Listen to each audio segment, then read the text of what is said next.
تسجلون روحكم 40 يوم اذيه ولطم يعني حب الحسين صار اذيه.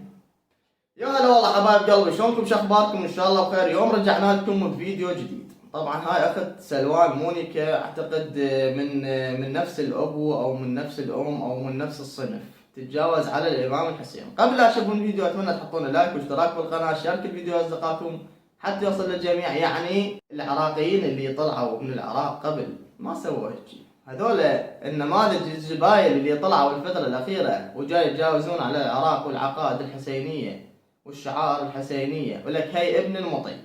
منو أنت حتى توصل لك مرحلة؟ أوكي، راح نشوف الفيديو احنا وياكم على هاي الحيوانة، وأنتم بعد كتبوا رأيكم بالتعليقات. خلينا نحكي لكم قصة هاي الحيوانة اللي راح تشوفونها قدامكم وأنا أتكلم عنها. هاي الحيوانة كانت عارضة أزياء بالعراق، فترة من الفترات عارضة أزياء، خذت لها شهرين والنوب وين راحت؟ راحت للامارات، سافرت للامارات مثل ما جاي يشوفون قدامكم. صارت على اساس من هذني النسوان اللي بيهن حظ ويلبسن فعلا حجاب ويلتزمن بالحجاب ويعرفن شنو الحجاب وشنو يتكلمن عن الحجاب. قبل كم يوم فات حبت مباشر على التيك توك، قالوا لها طفي الاغاني محرم ما يصير.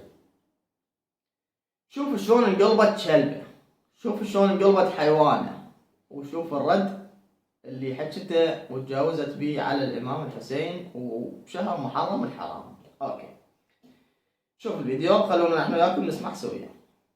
اقول لك محرم لا تطلعون اغاني، تسجلون روحكم 40 يوم اذيه ولطم يعني حب الحسين صار اذيه؟ يعني انت اذا ما تؤمنين بهاي العقيده احترميها، هي بنت الاوادم. ارتقوا لكم احنا ولك ايه من عندك يا خايسه يا زباله؟ بسنة 2023.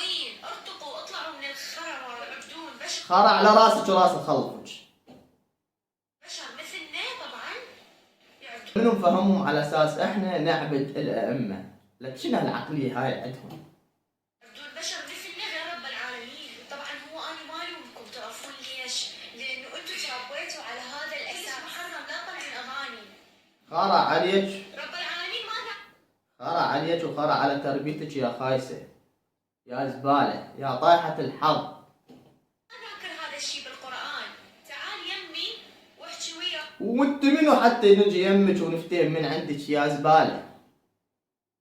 هذا من حال سلوان الخرا الزبالة هذا اللي حرق القرآن وحرق العلم العراقي. وقلت لكم انا يعني انت لابسة هذا اللبس، يا عم روح رزعي ورجع على زياد اللي عارضتهن احسن لك.